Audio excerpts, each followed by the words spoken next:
নমস্কাৰ, মই আজি কিবা খোৱা বস্তু বনোৱা ভিডিঅ' নহয়, মই ৰাতিপুৱা খোজকাঢ়িবলৈ যোৱা পথাৰখনৰ এটা দৃশ্য আপোনালোকক দেখাম বুলি এটা ভিডিঅ' বনাই আপোনালোকৰ লগত শ্বেয়াৰ কৰিবলৈ লৈছোঁ। নিশ্চয় ভাল পাব আপোনালোকে। এই ৰাস্তাটোৰে মই সদায় পুৱা খোজকাঢ়িবলৈ যাওঁ। ইমান ধুনীয়া বতাহ, মলয়া বতাহ বলে আৰু ৰাস্তাটোৰ মাজতে দুফালে দুখন প্ৰকাণ্ড পথাৰ। এই পথাৰ দুখন আপুনি যলৈকে দেখে কেৱল সেউজীয়া আৰু সেউজীয়াই দেখিব। এই বহুত দূৰত এই গছ গছনিবিলাকৰ কাষত গাঁও আছে। আজিকালি কংক্ৰিটৰ জগতততো এনেকুৱা দৃশ্য দেখিবলৈ সাধাৰণতে পোৱা নাযায়। এয়া পুৱা ঢলফাট দিয়াৰ দৃশ্য যে ইমান ধুনীয়া নহয়, পথাৰখনৰ সৈতে লাগিছে। এয়া গছৰ ধান গছৰ গুৰিবিলাকত পানী আছে। এইবাৰ ধানবিলাক নিশ্চয় ভাল হ'ব চাগৈ, কাৰণ যোৱাবাৰ পানী নাছিল কাৰণে ধানবিলাক বেয়া হৈছিলে। এইবাৰ এয়া সজাল ধৰি আহিছে, ধানবিলাকৰ গুৰিটো পানী জমা হৈছে।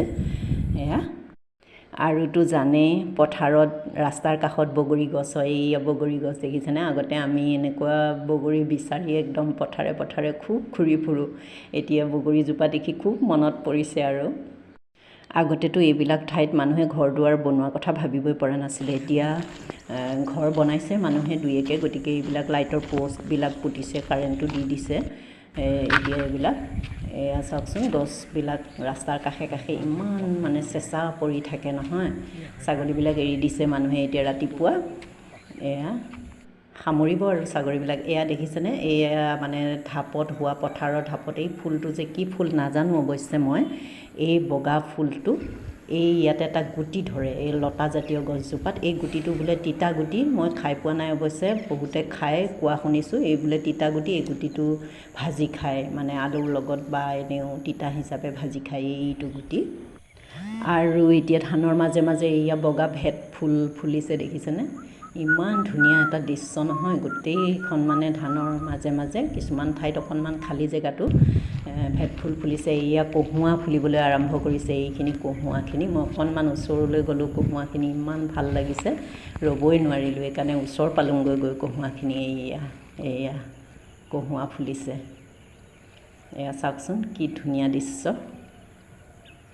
পুৱা ঢলফাট দিয়াৰ দৃশ্যটোৰ সৈতে কহুৱাখিনি এনেকুৱা এটা লাগিছে নহয়, কি ক'ম আৰু।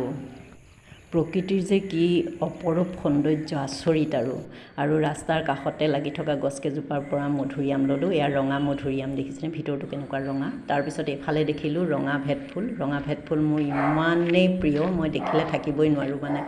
আনিমেই যেনে তেনে। অকণমান দত আছে, গতিকে বগাই যায় গৈ, হ'লেও এপাহ ছিঙি আনিছোঁ, ঘৰত থৈ দিম বুলি আনিছোঁ। খুব ভাল লাগে মোৰ। এতিয়া ঘৰ পালোহি।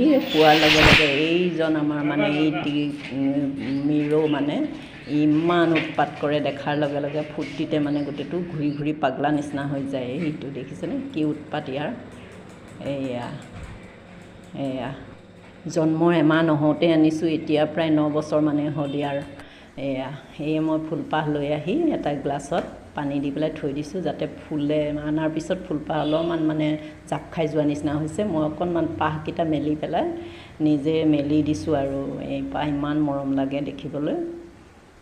অৱশ্যে ফুলি থাকিলে ভাল আৰু কালাৰটো ঘৰত অনাৰ লগে কমিয়ে যায়। এইফালৰ পৰা মই কেইটামান জবা ফুলো লৈ আহিছোঁ।